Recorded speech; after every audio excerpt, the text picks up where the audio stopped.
میں ایک خوبصورت ترین لڑکی تھی، نہایت پیاری، نازک اور دلکش۔ میرا چہرہ ایسا تھا جیسے قدرت نے فرصت میں تراشا ہو۔ نہ میری کمر کا زاویہ بگڑا ہوا تھا، نہ میرا رنگ کالا تھا۔ میرے بال گھنے اور لمبے تھے، ہونٹ پتلے اور گلاب کی پنکھڑیوں جیسے، آنکھیں بڑی بڑی اور خوابوں جیسی دل نشین تھی۔ میری انگلیاں باریک اور لمبی تھیں۔ میرے ہاتھ اور پاؤں ایسے تھے جیسے کسی شہزادی کے نقش ہوں، اور اسی وجہ سے میرا نام دل نشین رکھا گیا، کیونکہ میری خوبصورتی کا چرچا ہر طرف تھا۔ لوگ کہتے تھے کہ ایسا حسن صدیوں میں ایک بار جنم لیتا ہے۔ میری شادی جس شخص سے ہوئی اس کا نام نصیر اللہ تھا۔ وہ نہ شکل و صورت کا خوبصورت تھا، نہ قد کا اونچا۔ اس کا جسم بھدا اور ڈھیلا سا تھا، پیٹ باہر کو نکلا ہوا اور سر پہ ایک بھی بال باقی نہیں بچا تھا۔ جب لوگ ہمیں ساتھ دیکھتے تو حیرت سے ہمیں گھورتے کہ یہ خوبصورت لڑکی اس بدصورت مرد کے ساتھ کیسے بندھی ہے، لیکن میں خاموش رہی، کیونکہ اس کی کمائی بہت اچھی تھی اور میرے گھر والوں نے یہی سوچا کہ پیسہ ہی سب کچھ ہوتا ہے۔ وقت گزرتا گیا، لیکن اب وہ شخص مجھ جیسی عورت کو طلاق دینے کی باتیں کر رہا تھا۔ اور جب وہ کہتا کہ تم بیوی بنانے کے قابل نہیں ہو اور تم نے مجھے نامرد بنا دیا ہے، تو میری روح کام جاتی۔ میں سوچتی کہ میں اس نہج پہ کیسے پہنچی، میرے ساتھ آخر یہ سب کچھ کیوں ہو رہا ہے، تو مجھے ایسی تکلیف دہ باتیں کیوں کہتا ہے کہ میں واقعی قصوروار ہوں۔ یہ کہانی جو میں آپ کو سنانے جا رہی ہوں، یہ کوئی عام کہانی نہیں ہے۔ یہ ان سچائیوں میں سے ایک ہے جن پہ اکثر پردہ ڈال دیا جاتا ہے، لیکن میں وہ پردہ ہٹانا چاہتی ہوں تاکہ آپ کو دکھا سکوں کہ ہمارے معاشرے میں ابھی بھی ایسے دردناک واقعات ہوتے ہیں جو انسانوں کے دل کو چیر کے رکھ دیتے ہیں۔ میں خود اس کہانی کا جیتا جاگتا کردار ہوں، اور میری کہانی کوئی خوشیوں سے بھری ہوئی کہانی نہیں، بلکہ ایک زخموں سے سجی حقیقت ہے۔ میں چھوٹی سی تھی، ایک ایسی عمر جہاں بچپن اور جوانی کی لکیر ابھی واضح نہیں ہوتی، جہاں کھیل کود میں دن گزرتے ہیں اور خوابوں میں راتیں کٹتی ہیں۔ میں نہ تو چھوٹی بچی رہی تھی، نہ ہی مکمل جوان تھی۔ کچھ جسم میں تبدیلیاں آنے لگی تھی، لیکن دل ابھی بھی گڑیوں میں الجھا ہوا تھا۔ انہی دنوں میں نے محسوس کیا کہ میری ایک سہیلی سمینا، جو مجھ سے 3-4 سال بڑی تھی، وہ کئی دنوں سے کھیلنے نہیں آئی۔ اس کا آنا جانا بند ہو گیا تھا۔ وہ جو روزانہ ہمارے ساتھ چھپن چھپائی کھیلا کرتی تھی، ہنستی تھی، دوڑتی تھی، ایک دم جیسے غائب ہو گئی۔ میری پریشانی بڑھنے لگی، تو میں ایک دن خود چل پڑی اس کے گھر۔ میں نے دروازہ کھٹکھٹایا، کچھ دیر بعد اس کی ماں دروازے پہ آئی۔ میں نے کہا، آنٹی سمینا کہاں ہے؟ وہ کئی دنوں سے باہر نہیں نکلی، ہمارے ساتھ کھیلنے نہیں آتی، سب اسے یاد کر رہے ہیں۔ اس کی ماں نے ایک عجیب سا جواب دیا کہ اب وہ باہر نہیں کھیلے گی، اب وہ بڑی ہو گئی ہے۔ میں حیران رہ گئی۔ میں نے کہا، بڑی کیسے ہو گئی؟ وہ تو قد میں بھی مجھ سے چھوٹی ہے، میں نے تو اسے دور سے دیکھا بھی ہے، مجھے تو وہ ویسے ہی لگ رہی تھی جیسے پہلے لگتی تھی۔ لیکن جیسے ہی میری نظر دور اندر صحن میں پڑی تو سمینا نے ایک لمحے کو مجھے دیکھا اور فوراً اپنا چہرہ چھپا لیا، جیسے وہ مجھ سے شرما گئی ہو یا کسی گہرے پردے میں ہو۔ 2 دن کے بعد میری ماں نے ایک نیا جوڑا نکالا۔ میں خوش ہو گئی۔ میں نے پوچھا، یہ جوڑا کس کے لیے ہے؟ تو ماں نے کہا، ہم سمینا کے گھر جا رہے ہیں، وہاں چھوٹی سی تقریب ہے۔ میں نے معصومیت سے پوچھا، کیسی تقریب؟ ماں کہنے لگی کہ وہ بڑی ہو گئی ہے اور یہ تقریب اسے خوشی میں ہے۔ میں نے حیرت سے کہا، لیکن وہ تو مجھے بڑی نہیں لگ رہی تھی۔ ماں نے ایک عجیب سا کہا لگایا اور کہنے لگی، جب تم بڑی ہو جاؤ گی نا، تب تمہیں سب سمجھ آ جائے گا۔ میں نے کہا کہ اگر بڑی ہونے پہ تقریب ہوتی ہے تو یہ تو بہت اچھی بات ہے۔ ماں نے کہا کہ ہاں، اور ہم اس کے لیے تحفہ بھی لے کے جائیں گے۔ میں خوش ہو گئی۔ میں نے کہا کہ اگر تحفے بھی ملتے ہیں تو بڑا ہونا تو بہت اچھا ہے۔ میں نے کہا، سمینا کو کپڑے بہت پسند ہیں، ہم اس کے لیے نیا جوڑا لیتے ہیں۔ ہم چھوٹے سے گاؤں میں رہتے تھے، ایسا گاؤں جو وقت سے بہت پیچھے تھا۔ یہاں کے لوگ اب تک صدیوں پرانے خیالات میں جیتے تھے۔ یہاں ایسے گھر بھی تھے جنہوں نے کبھی ٹی وی نہیں دیکھا تھا۔ دنیا کہاں سے کہاں پہنچ چکی تھی، لیکن ہمارے گاؤں میں بیٹیوں کو گھر میں قید کر کے رکھا جاتا تھا۔ ان پہ ایسی پابندیاں تھیں جن کا تصور بھی مشکل تھا۔ کہا جاتا تھا کہ بیٹیوں کو انڈا نہیں کھلانا، گرم چیزیں نہیں دینی، کہیں وہ وقت سے پہلے جوان نہ ہو جائیں، جیسے جوان ہونا کوئی بیماری ہو۔ ہم انہی باتوں کے بیچ پلے بڑے تھے۔ ہم نے روشنی دیکھی ہی نہیں تھی، اس لیے ہمیں اندھیرے سے کبھی ڈر نہیں لگا۔ ہم سمینا کے لیے جوڑا لینے بازار گئے، پھر وقت پہ اس کے گھر پہنچے تو حیرت ہوئی کہ گھر سجایا گیا تھا۔ رنگ برنگے پردے دیواروں پہ لگے تھے، فرش پہ چاندنی بچھی ہوئی تھی، عورتیں سج دھج کے آئی ہوئی تھیں، گانے بج رہے تھے، سب کے ہاتھوں میں تحفے تھے اور ہر طرف خوشی کا سما تھا۔ لیکن ایک بات خاص تھی کہ اس تقریب میں صرف عورتیں تھیں یا پھر کم عمر لڑکیاں، کوئی مرد وہاں موجود نہیں تھا۔ یہاں تک کہ سمینہ کے گھر کے مرد بھی کہیں اور جا چکے تھے، جیسے ان کا اس تقریب سے کوئی لینا دینا ہی نہیں تھا۔ ہم جیسے ہی گھر کے اندر گئے تو سب سمینہ کے لیے تحفے دے رہے تھے، اس کی ماں کو مبارکبادیں دے رہے تھے اور گلے لگا رہے تھے۔ کچھ عورتیں تالیاں بجا رہی تھیں، کچھ ہنسی خوشی گانے گا رہی تھیں، اور ماحول بہت عجیب سا تھا، جیسے خوشی اور غم کا امتزاج ہو۔ لیکن میرا دل اس وقت دھک سے رہ گیا جب میری نظر سمینہ پہ پڑی۔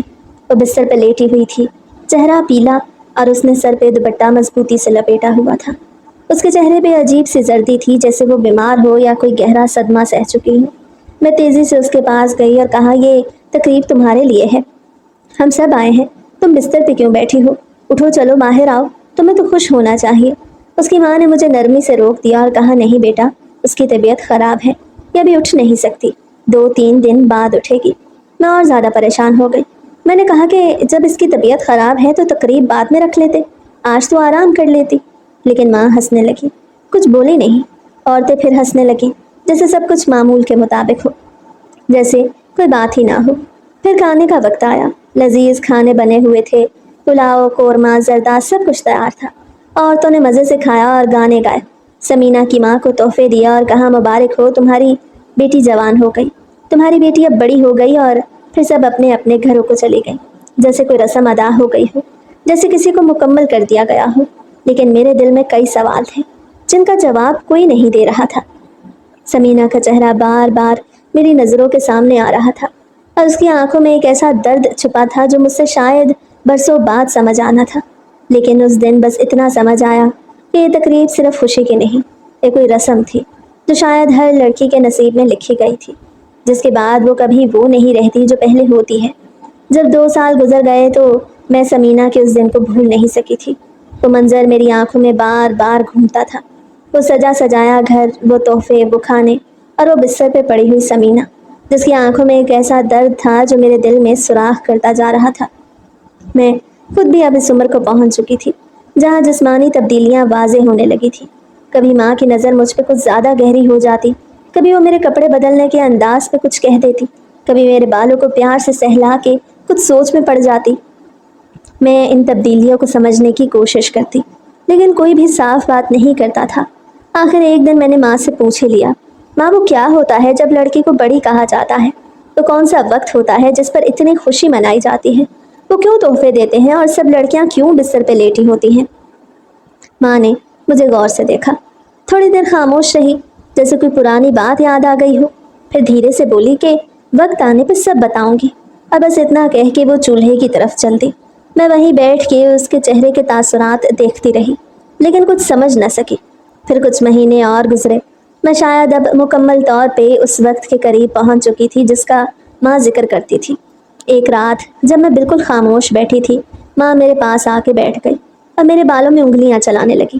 پھر آہستہ سے کہنے لگی کہ اب شاید تم جاننے کے قابل ہو گئی ہو، وہ جو رسم ہم مناتے ہیں وہ دراصل اس دن کی خوشی میں ہوتی ہے جب کسی لڑکی کو پہلی بار ماہواری آتی ہے، کیونکہ اس دن ماں باپ کے دل کا ایک بوجھ ہلکا ہو جاتا ہے۔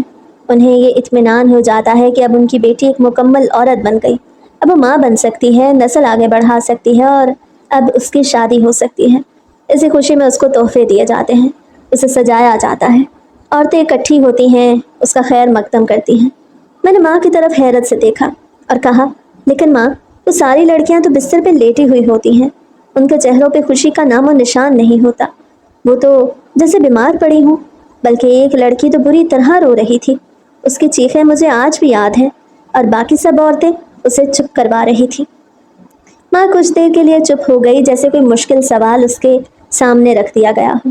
پھر آہستہ سے کہنے لگی کہ بیٹا، وہ آرام کرتی ہیں، کیونکہ اب انہیں گھر کے کام بھی سیکھنے ہیں، اور شادی کے بعد دوسرے گھر کے کام بھی کرنے ہوں گے، تو ہم چاہتے ہیں کہ وہ کچھ دن آرام کر لیں، ان کو سکھایا جائے کہ اب ان کی زندگی کا ایک نیا باب شروع ہونے والا ہے۔ میں نے کہا، ماں، ایسا کون سا آرام ہوتا ہے کہ انسان بستر سے ہی نہ اٹھ سکے، اپنی خوشی کی تقریب میں ہنس نہ سکے، نہ گانا گا سکے، نہ ناچ سکے، بلکہ ایسا لگے جیسے کوئی صدمہ سہ لیا ہو؟ اور اگر واقعی خوشی کی تقریب ہے تو پھر وہ لڑکیاں خوش کیوں نہیں ہوتی؟ ماں ہنسنے لگی اور کہنے لگی، پھر تم اٹھ کے ناچ لینا، اور ہنسی میں ساری بات کو اڑا دیا۔ لیکن میرے دل کے اندر وہ سوال ہنسی میں نہیں اڑے۔ بلکہ اور گہرے ہو گئے۔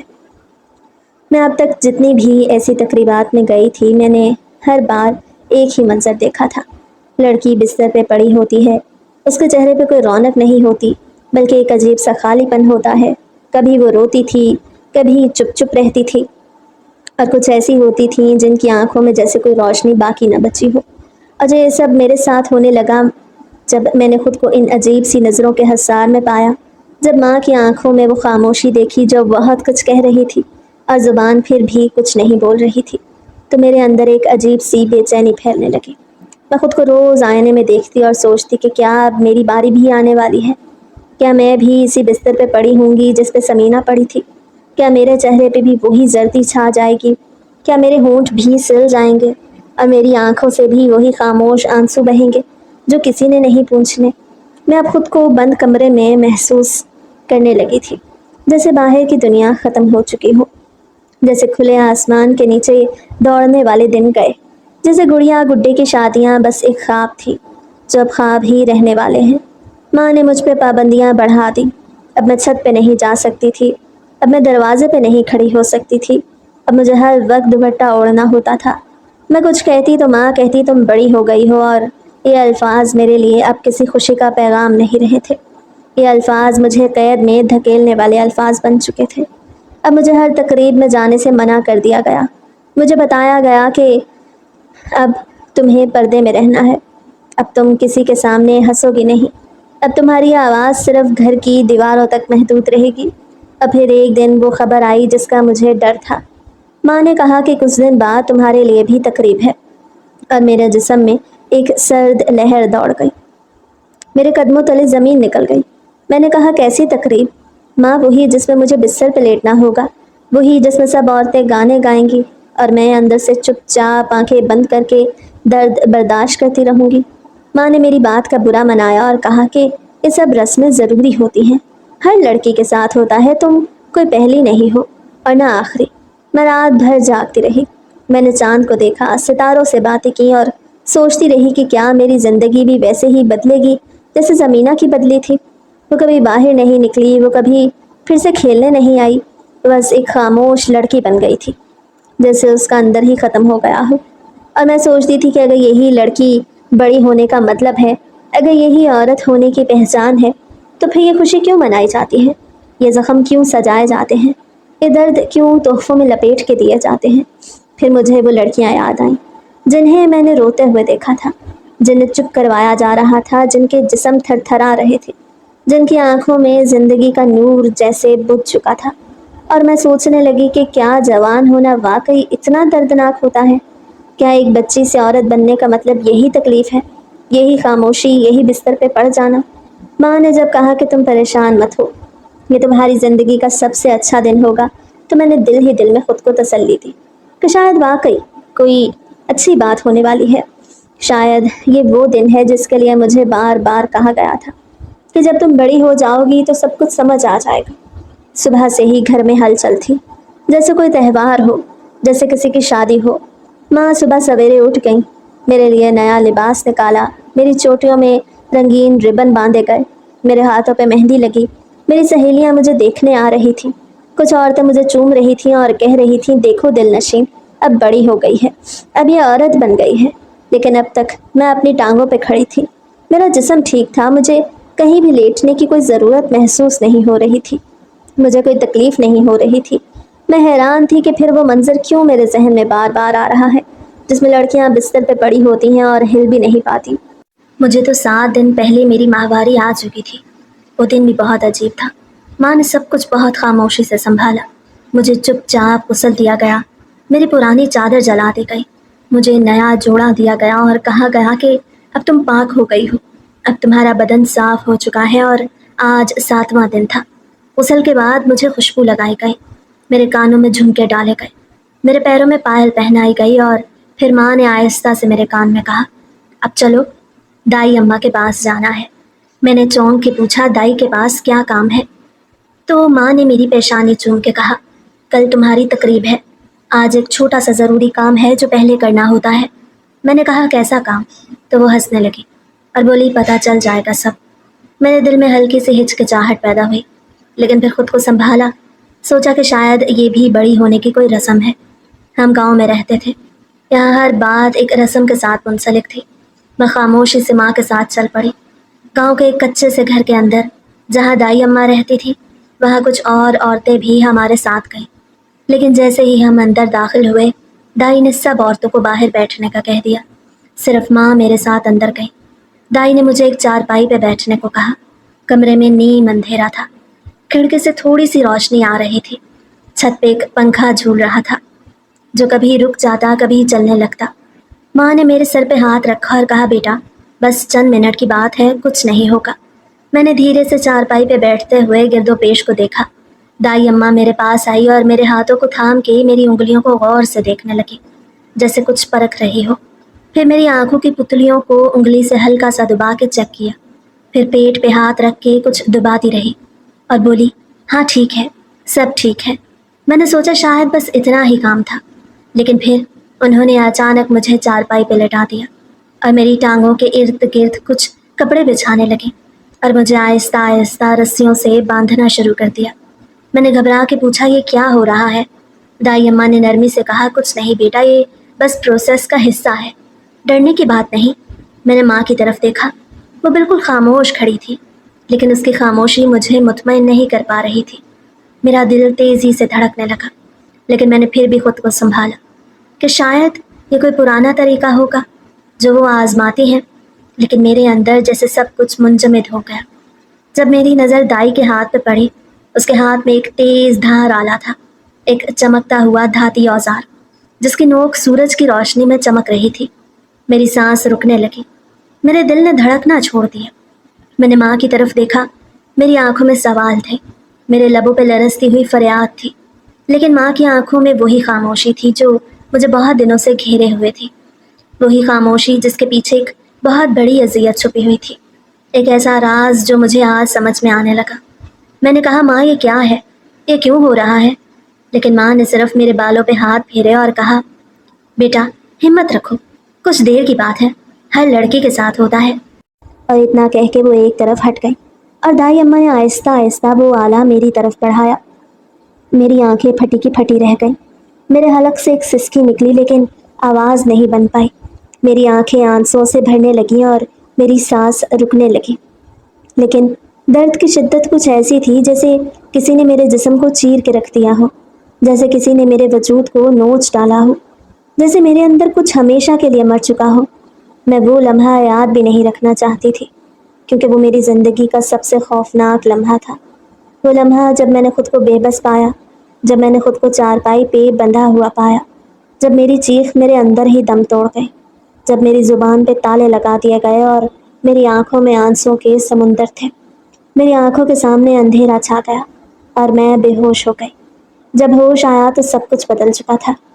میرے آس پاس ایک بار پھر وہی ہنسی، وہی گانے، وہی تالیاں تھیں، عورتیں ناچ رہی تھیں، کچھ نوجوان لڑکیاں مجھے دیکھ رہی تھیں، جیسے میں کوئی دلہن ہوں، جیسے میں کسی خاص مقام پہ پہنچ گئی ہوں جہاں وہ خود بھی پہنچنا چاہتی ہیں۔ مجھے تحفے دیے جا رہے تھے، میرے لیے مہندی کے رنگ کی طرح خوبصورت کاغذوں میں لپٹی چیزیں تھیں۔ کوئی چوڑیاں لا رہا تھا، کوئی کپڑے، کوئی مٹھائیاں، کوئی تعریفی جملے کہہ رہا تھا، اور میں وہیں لیٹی ہوئی تھی چارپائی پہ بے حرکت۔ میرے چہرے پہ کوئی مسکراہٹ نہیں تھی، میری آنکھوں میں کوئی روشنی نہیں تھی، میرے جسم میں اب بھی درد تھا، تکلیف تھی، جیسے کوئی زخم اب بھی رستا جا رہا ہو، جیسے ہر جنبش پہ جسم چیخ اٹھتا ہو۔ میں لیٹی رہی اور ارد گرد کی خوشی پہ حیران ہوتی رہی۔ مجھے ناچتی ہوئی عورتوں پہ غصہ آ رہا تھا، مجھے لگ رہا تھا ان کے کہے میرے زخموں پہ نمک چھڑک رہے ہیں، ان کے گیت میرے دل کی چیخ کو دبا رہے ہیں۔ وہ سب خوش تھیں، جیسے کچھ اچھا ہو گیا ہو، جیسے کوئی کارنامہ سر انجام دیا گیا ہو، اور میرے اندر سے ایک آواز بار بار اٹھ رہی تھی کہ میرے ساتھ تو ظلم ہوا ہے، مجھے تو کاٹ دیا گیا، مجھے تو میری فطرت سے جدا کر دیا گیا، پھر یہ سب خوش کیوں ہیں؟ یہ کون سا جشن ہے؟ پھر کچھ لڑکیاں جو شاید چند ماہ یا 1-2 سال پہلے اس سب کچھ سے گزر چکی تھیں، میرے پاس آ کے بیٹھ گئیں۔ انہوں نے میری طرف ہمدردی سے دیکھا، ان کی آنکھوں میں وہی درد تھا جو ابھی ابھی میری آنکھوں میں آیا تھا۔ میں نے ان سے پوچھا، تم لوگوں نے مجھے کیوں نہیں بتایا؟ تم سب کو تو پتا تھا کہ میرے ساتھ کیا ہونے والا ہے۔ وہ کہنے لگیں کہ ہمیں منع کیا جاتا ہے کہ کسی کو نہ بتاؤ، اگر بتاؤ گی تو دل میں خوف بیٹھ جائے گا اور پھر وہ اور زیادہ تکلیف سہے گی، اگر پہلے سے معلوم ہو تو ڈر اور بھی بڑھ جاتا ہے۔ میں نے کہا یہ تو کوئی بات نہ ہوئی، اگر بتایا ہوتا تو شاید میں تیار ہوتی، شاید میں بھاگ جاتی، شاید میں بچ جاتی۔ وہ کہنے لگیں کہ ہمیں اسے بچپن سے سمجھایا جاتا ہے کہ ایک ضروری رسم ہے جو ہر لڑکی کے ساتھ ہوتی ہے، اسے برداشت کرنا سیکھو، اس پہ سوال مت اٹھا۔ میں نے کہا لیکن مجھے تو لگتا ہے کہ یہ سب کچھ غلط ہے، اللہ نے ہمیں جیسا بنایا ویسا ٹھیک بنایا، تو ہم کس حق سے اللہ کی تخلیق کو کاٹ رہے ہیں، ہم کیوں یہ ظلم سہتے ہیں؟ ایک لڑکی بولی کہ یہ تم کیسی باتیں کر رہی ہو، یہ تو حرام کی بوٹی ہوتی ہے، نانی کہتی ہے اسے نکالنا ضروری ہے تاکہ لڑکیاں پاکیزہ رہیں۔ میں نے حیرت سے کہا حرام کی بوٹی اللہ نے بنائی اور ہم سمجھتے ہیں کہ وہ غلط تھی، تو ہم اللہ کی تخلیق کو ٹھیک کر رہے ہیں۔ ایک اور لڑکی نے غصے سے کہا بس اب فضول باتیں نہ کرو، تم تو بغاوتی باتیں کر رہی ہو، آرام سے لیٹی رہو، تمہارے ساتھ کچھ ایسا نہیں ہوا جو ہم سب کے ساتھ نہیں ہوا، ہم سب بھی اسی حال سے گزر چکے ہیں، اور دیکھو اب ہم بالکل ٹھیک ہیں۔ لیکن میرے دل میں یہ بات بیٹھ چکی تھی کہ یہ سب کچھ ٹھیک نہیں ہے، یہ سب کچھ بہت تکلیف دہ ہے۔ میرے دل کے کسی کونے میں وہ چیخ اب بھی قید تھی جو میں اس دن نہیں نکال سکی تھی۔ مجھے کئی دن تک بخار رہا، میرے جسم میں مسلسل درد ہوتا رہا، مجھے بار بار پٹیاں بدلی جاتی رہیں، ہر رات مجھے نیند میں ہڑبڑاہٹ ہوتی، میں کسی خواب میں چیختی اور پھر ماں مجھے سینے سے لگا کے چپ کرواتی۔ میں نے خود کو بہت ٹوٹا ہوا محسوس کیا، میں اور میری ہنسی مر چکی تھی، میرا بچپنا کہیں کھو چکا تھا۔ میں روز آئینے میں خود کو دیکھتی اور سوچتی تھی کہ کیا میں واقعی بڑی ہو گئی ہوں یا صرف میرے جسم کو بڑا سمجھ لیا گیا ہے۔ میرے دل میں تو اب بھی وہی معصوم سوال تھے جن کا جواب کوئی نہیں دے رہا تھا۔ وقت کے ساتھ ساتھ میں واقعی بہت خوبصورت ہوتی گئی، میرے رنگ میں نکھار آ گیا، میرے بال اور لمبے اور گھنے ہو گئے، میری آنکھوں میں ایک عجیب سی گہرائی آ گئی، میری چال میں ایک وقار آ گیا۔ لیکن اس خوبصورتی کے پیچھے وہ زخم چھپا تھا جو اب بھی کبھی کبھی درد دیتا تھا۔ ماں باپ نے میری جوانی کو دیکھ کے شادی کی باتیں شروع کر دی، اور پھر کچھ ہی مہینوں بعد ایک ایسا رشتہ آ گیا جس پہ سب نے کہا قسمت ہو تو ایسی، کتنی خوبصورت لڑکی ہے اور کتنی خوش قسمت ہے کہ ایک مالدار گھر میں جا رہی ہے۔ لیکن اس مرد کا پیٹ باہر نکلا ہوا تھا، اس کی عمر میرے والد جتنی تھی، اس کے بال جھڑ چکے تھے اور وہ مجھ سے عمر میں کئی گنا بڑا تھا، لیکن چونکہ وہ پیسے والا تھا اور گاؤں میں اس کی عزت تھی، ماں باپ نے فوراً ہاں کر دی۔ کسی نے یہ نہیں سوچا کہ میری کیا مرضی ہے، کسی نے یہ نہیں پوچھا کہ کیا میں شادی کے لیے تیار ہوں۔ شادی ہو گئی، سب نے کہا کہ دیکھو کیسی قسمت پائی ہے دل نشین نے۔ لیکن شادی کے چند دن بعد وہ شخص عجیب عجیب باتیں کرنے لگا، وہ رات کو میرے قریب آتا اور کہتا تم کچھ الگ ہو، تم میں وہ بات نہیں جو ایک بیوی میں ہونی چاہیے۔ میرے شوہر کی باتیں میرے دل میں تیر کی طرح لگتی تھی، وہ روز کوئی نہ کوئی نئی بات کہہ دیتا، کوئی ایسا جملہ جو میرے زخموں کو اور گہرا کر دیتا۔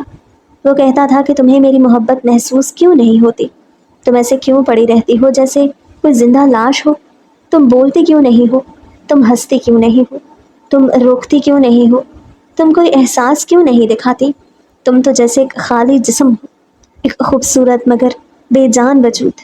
وہ اکثر رات کے وقت میرے قریب بیٹھتا، میری طرف دیکھتا اور کہتا تم اتنی خوبصورت ہو، تمہاری آنکھیں، تمہارے ہونٹ، تمہارا چہرہ، سب کچھ ایسا ہے جیسے کسی خواب میں دیکھا ہو، لیکن جب تمہیں چھوتا ہوں تو لگتا ہے جیسے کسی پتھر کو ہاتھ لگایا ہو، جیسے تمہارے اندر کچھ بھی نہیں، جیسے تم صرف ایک جسم ہو جس میں روح نہیں، جیسے تم محبت سے خالی ہو۔ میں اس کی باتیں سنتی اور خاموش رہتی، میرے پاس کہنے کو کچھ نہیں ہوتا تھا، میں اسے کیسے بتاتی کہ وہ جو کچھ تلاش رہا ہے وہ مجھ سے چھین لیا گیا، میں اسے کیسے سمجھاتی کہ میری خاموشی، میری بیزاری، میری ٹھنڈک میرے ساتھ بیتے ایک ظلم کی نشانی ہے۔ میں اسے سب کچھ نہیں بتا سکتی تھی، نہ میں چاہتی تھی کہ کوئی میرے زخم کو پھر سے کھولے، وہ زخم جو میں دن رات چھپانے کی کوشش کرتی تھی۔ وہ مجھ سے پوچھتا تھا کہ کیا تمہارا کسی کے ساتھ پہلے کوئی رشتہ تھا، کیا تم کسی اور کو پسند کرتی تھی، کیا تمہیں میری محبت سمجھ نہیں آتی، کیا تمہیں شادی کرنے کا شوق نہیں؟ میں اسے کہتی کہ میرا کسی سے کوئی رشتہ نہیں رہا، یہ سب باتیں بے بنیاد ہیں، اور تم بھی اچھی طرح جانتے ہو کہ میں تمہاری ہی ہوں اور کسی اور کی نہیں۔ لیکن وہ پھر کہتا کہ اگر ایسا ہے تو تم ایسے کیوں ہو، تمہارے اندر کچھ کیوں نہیں، تم خاموش کیوں رہتی ہو؟ تم کیوں نہیں ہنستی؟ کیوں نہیں لیٹتی؟ کیوں نہیں کسی بیوی کی طرح خوشی دکھاتی؟ تمہارے چہرے پہ ایک عجیب سی ویرانی کیوں ہوتی ہے؟ تمہیں میری موجودگی سے کوئی فرق کیوں نہیں پڑتا؟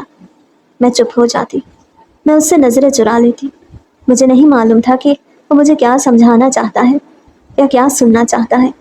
مجھے نہیں پتا تھا کہ اس کے سوالوں کا کیا جواب دوں۔ اس کی باتیں سن کے میرے دل میں ایک گھٹن بڑھتی جا رہی تھی۔ مجھے لگتا تھا کہ میری روح جیسے ایک پنجرے میں قید ہے۔ میں آزاد نہیں، میں بول نہیں سکتی، میں اپنا سچ نہیں بتا سکتی، میں اپنا دکھ کسی کے سامنے نہیں رکھ سکتی۔ وقت کے ساتھ ساتھ وہ مجھ سے ناراض رہنے لگا۔ وہ دن بھر گھر میں چپ چاپ رہتا، مجھ سے کم بات کرتا۔ جب رات ہوتی تو وہ اکثر طنز سے کہتا، تمہاری خوبصورتی کا کیا فائدہ؟ تم نے تو مجھے مرد ہونے کے احساس سے بھی محروم کر دیا۔ تم نے تو میری خودی کو بھی مار ڈالا۔ مجھے تو اپنے مرد ہونے پہ شک ہونے لگا ہے۔ تم نے مجھے بدل کے رکھ دیا ہے۔ تمہارے ساتھ وقت گزار کے لگتا ہے جیسے میں کوئی گناہ کر رہا ہوں۔ میں اس کی یہ باتیں سنتی اور میرے اندر ایک بار پھر وہی درد جاگ اٹھتا جو کئی سال پہلے جاگا تھا۔ وہ لمحہ یاد آتا جب میری چیخ کو دبا دیا گیا تھا، جب میرے جسم کو ایک رسم کی بھیڑ چڑھا دیا گیا تھا۔ وہی درد میرے اندر اب بھی کہیں چھپا ہوا تھا، اور اب میرے شوہر کی باتیں اسے پھر سے باہر نکال رہی تھی۔ مجھے لگتا تھا کہ میرے اندر جو ٹوٹا ہوا پن ہے وہ کبھی جڑ نہیں سکتا۔ مجھے لگتا تھا کہ میں ایک ایسی لکیر ہوں جو کبھی پوری نہیں ہو سکتی، ایک ایسی کہانی جو ادھوری ہی رہے گی۔ وہ دن میرے لیے کسی سزائے موت سے کم نہیں تھے۔ میری شادی کو بمشکل کچھ ہی مہینے ہوئے تھے، لیکن میرے شوہر کو مجھ پہ شک ہو چکا تھا۔ وہ بار بار کہتا تھا کہ تمہارے دل میں کسی اور کی محبت ہے، تم مجھے قبول ہی نہیں کرتی، تم میرے قریب آتے ہوئے بھی اجنبیت سی محسوس کرتی ہو، تم مجھے کبھی وہ لمس ہی نہیں دیتی جو ایک بیوی اپنے شوہر کو دیتی ہے۔ شروع میں وہ صرف باتوں تک محدود تھا، لیکن جب میں ہر بار خاموشی سے سنتی رہی اور کوئی واضح جواب نہ دے سکی تو وہ باتیں چیخ و پکار میں بدلنے لگیں۔ وہ اونچی آواز میں بولنے لگا، دروازے بند کر کے مجھ پر الزام لگاتا۔